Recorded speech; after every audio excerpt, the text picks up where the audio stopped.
Hello, everyone, and welcome to the Bird's Nest Podcast. I'm Joe Donahue. Thank you so much for joining us today. Well, the Fightins are the talk of the town in the city of Philadelphia, but the Eagles are 4-0, and they're looking to rise to 5-0 on the season. They will have to face off this Sunday on Fox in Los Angeles against the Los Angeles Rams. It's the late game on Fox, and the Rams have shocked the football world with their performance this season.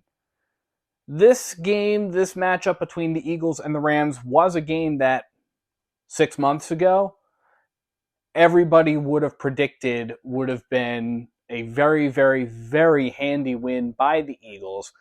But going into this game, the Eagles are only 4.5-point favorites against the Rams. So it's definitely a little bit closer of a game as we're looking at it. So in today's episode of the Bird's Nest Podcast, we're going to take a look at this game, and we're going to take a look at some of the keys, some of the things that I'm going to be looking at. So the first key that I'm going to bring up is the pass defense specifically. Now, reports are at the time of the taping of this episode that Cooper Kupp, who was Rams quarterback Matthew Stafford's primary target over the course of the preceding season, but who has been out with an injury since the start of the season, is working to get ready for this week's game. And there is a strong potential, apparently, that Kupp will be available for the Rams on Sunday. Kupp was listed as a limited participant in the Rams practice on Wednesday. As of the time of this taping, reports for Thursday or Friday were not available. But this injury report is going to be one that we're going to be watching pretty closely. Over the course of the 2022 to 2023 season, Kupp was averaging more than 10 yards per catch. He completed 75 catches for 812 yards over the entire 2022 to 2023 season, and that included 6 touchdowns. Now, if Kupp is not ready to play, the Rams are not up the creek without a paddle because they will be probably very, very, very heavily relying on wide receiver Puka Nacua. He's a rookie wide receiver, but he has been stellar through 4 weeks.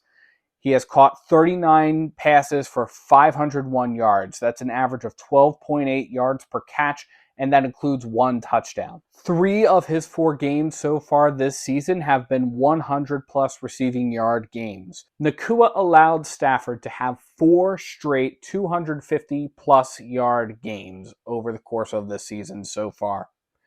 Sean Desai, Eagles defensive coordinator, was asked about Nacua earlier this week.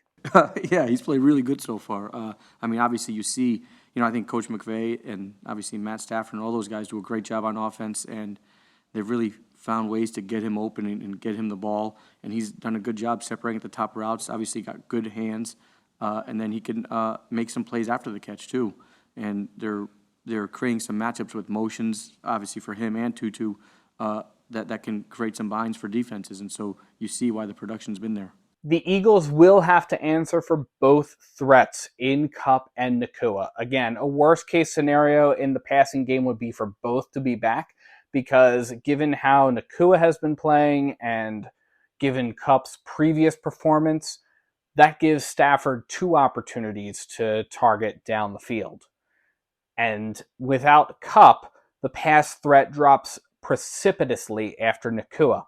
Only one other receiver, Tutu Atwell, has had a 100-plus yard passing game over the course of these first 4 games, and that was in week 1. Compared to the other players on the team, Puka Nacua is by far and away the wide receiver 1 without Cooper Kupp. So don't get me wrong, the Eagles do have the talent to stop both of these potential threats, but it will be made significantly easier if for some reason Kupp is not actually ready for Sunday. We'll see again how the injury report pans out. All signals are looking to Kupp being ready to go for week 5, but we'll see how this is going to play out. The Eagles' defense has been allowing teams to complete 60% or more of their passing attempts over the previous 4 games. Compared to last season, which was much closer to about 50%, 40%, the Eagles have taken a step back in this department. You can argue maybe it's tougher opponents. You can argue that it's a new defensive coordinator. But ultimately, at the end of the day, the percentage of completed passes does need to come down if you are the Eagles defense. You need to stop giving up those kinds of passing plays that most teams will use to try to get yardage and use a short passing game to kind of set up the deep ball. In order for the Eagles to dominate the game, the Eagles have to really, really rule out any kind of a potential pass threat. The second key to the game is going to be getting to Rams quarterback Matthew Stafford. Now, last week, the Eagles were able to sack Sam Howell 5 times, and it showed in how the Eagles were able to overcome the Commanders in the end. The Eagles will need to control the line of scrimmage this week too, so that way they can get to Stafford. That will be made more difficult with the absence of Fletcher Cox. Reports were, as of Thursday morning, that Cox will not be participating in the game on Sunday. He has been ruled out with a back injury. It's not official on the injury reports, but multiple outlets have reported this. His absence isn't going to be a long absence, but it's going to be noticed when you're down a man on the defensive line. Fletch has delivered 7 quarterback hits over the course of the first 4 weeks. He's been tied with Josh Sweat for most on the team so far. Fletch has played 184 snaps, which is the most number of snaps on the defensive line.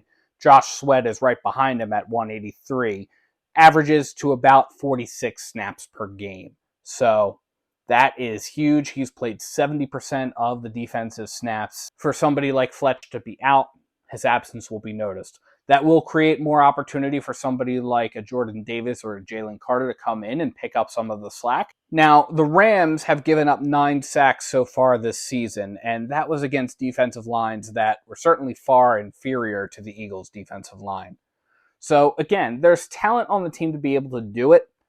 I do have full confidence that they're capable of doing it. It's just a matter of actually executing on that. The third key to the game is going to be the red zone offense. Now, the Eagles are 6 for 13 in the red zone, and they are 6 for 9 in goal to go situations so far this season. Falling short inside of the 20 never fails to disappoint. The Eagles can score from pretty much anywhere on the field thanks to Jake Elliott, who once again had another standout performance last week, including kicking the game-winning field goal. Jake Elliott was named for the second time this season and the 5th time in his career the NFC Special Teams Player of the Week. I'm a huge Jake Elliott fan. I think the Eagles are really, really fortunate to have him. The fact that we have somebody who's able to drill one from 60 yards out, 61 yards out is impressive, and it's not something that should be taken for granted. But anytime I see him come out on the field in a red zone situation, it's always a missed opportunity. And the Eagles cannot afford to be giving up these kinds of missed opportunities. The Eagles will have to take advantage of every chance they can to put 6 on the board, especially because the Rams are going to. The Rams are a little bit better than the Eagles in the red zone. Through 4 games, the Rams are 8 for 13 in the red zone, and they are 7 for 8 in those goal-to-go situations. So especially sort of driving it home on that goal-to-go situation, the Eagles really need to make sure that they're finding the end zone. Closing out touchdown drives will be a big difference maker. It is a huge, huge difference to come away with 3 points versus 6 or 7 or 8, depending on how the point after touchdown or the 2-point conversions go. The fourth key to this game is going to be the run game. The Rams have allowed 444 rushing yards over 4 games and a combined 100 attempts. So that's an average of a little over 4 yards per carry, about 4.5 yards per carry. The Eagles will have DeAndre Swift and Kenny Gainwell, and will likely also activate Boston Scott too. So we've got a pretty healthy running back room. Those guys will likely have some really, really good games. One run threat that has changed a little bit is Jalen Hurts.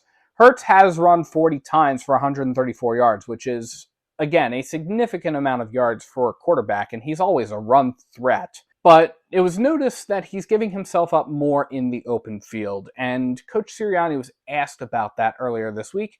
He mentioned that it had a lot to do with protecting himself. Yeah, he needs to protect himself. He took the big hit against New England. And it's always been our intention to make sure that he's protecting himself as a runner. And we encourage him to slide, and we encourage him to get down, and we encourage him not to take a big hit. Step out of bounds when you can. We don't, do we want all our guys stepping out of bounds? No, we want our other guys, most of the times, and if it's not a 2-minute drill, is to keep the ball in their outside arm and use their stiff arm, play a little bit of pound on the sideline. I don't want Jalen doing that.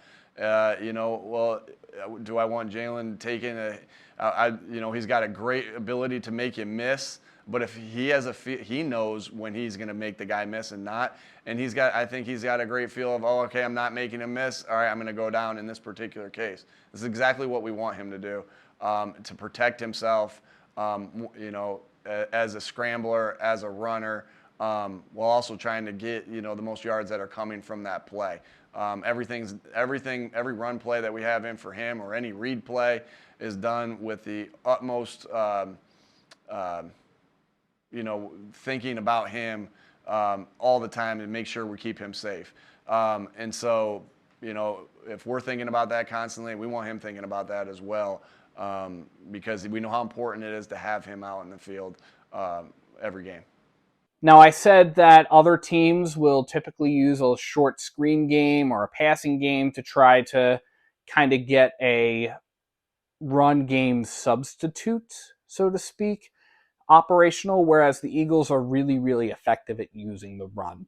And using the run will wear out a defense. It's going to remove the possibility of an incomplete pass, which could stop the clock. It keeps the clock going, makes defenses more tired.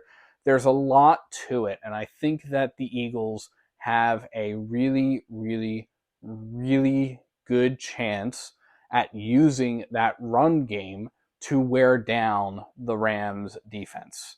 The Eagles are one of the most effective run teams in the league right now. DeAndre Swift is third in the league in terms of average yards per carry at 6.17 yards on average. That's 59 rushes for 364 yards through 4 weeks. He's also got 2 touchdowns. That is third in the league behind Breece Hall of the New York Jets and Devin Achane of the Miami Dolphins. And the Miami Dolphins, remember, dropped 70 points on the Denver Broncos, so take that for what you will. But the Eagles have had opportunities to be better. I have noticed some bad zone reads where Hurts should have just handed the ball off to DeAndre Swift or Kenny Gainwell, and they would have had a wide open lane. Instead, he kept it, ran out to the outside, and got mauled behind the line of scrimmage. So while sometimes, and again, things aren't perfect, sometimes the defense can be a little weird, can show some weird reads, the Eagles do need to make sure that Hurts is working to improve upon that, and that Hurts is looking at game tape and trying to decipher what exactly is happening. Hurts should be able to grow from these kinds of decisions. I have full confidence that he will.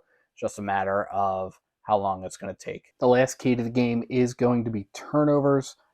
As is per usual here, there were 0 turnovers by either the Eagles or the Commanders in Week 4. The Eagles were expecting probably going to cause at least one this week, simply because the Rams have not been quite as good at keeping the ball in the turnover department. Matthew Stafford has thrown at least 1 interception in each game over the course of weeks 2 through 4. The Eagles do have talented players that are able to force turnovers.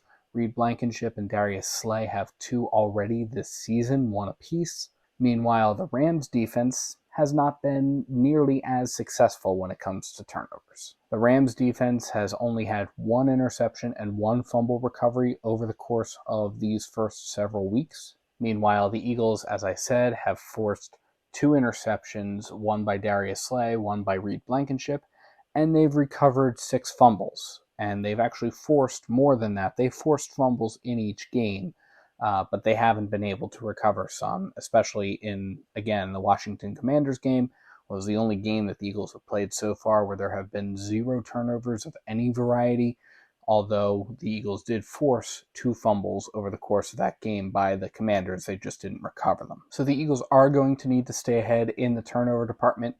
It's probably going to be a little bit easier to do. Matthew Stafford certainly isn't nearly as accurate as Jalen Hurts is, But as I keep alluding to each week, there is no statistic that more closely aligns to who won or lost the game than who won or lost in the turnover battle. And the Eagles didn't have any turnovers. The Commanders didn't have any turnovers last week. It really showed because that game went into overtime, whereas in other weeks, the Eagles have been able to hold on, and one of the biggest ways they've been able to do that has been through the turnover battle. So those are my keys to the game, but let me know what you think. What are you going to be looking for as a sign that the Eagles are going to be successful this coming week against the Rams? Let me know in the comments below, and thank you so much for tuning in to the Bird's Nest Podcast. You can support the Bird's Nest Podcast by liking and subscribing to Bird's Nest Media on YouTube and by sharing to your social media pages. You can also find us on SoundCloud, iTunes, Google Play Music, Amazon Podcasts, and Spotify. You can also visit birdsnestmedia.com for Eagles coverage. And if you're interested in supporting us in a different way, you can visit our Patreon page at birdsnestmedia.com or in the link in the description below. Thank you so much for watching and tuning in, and let's go Eagles.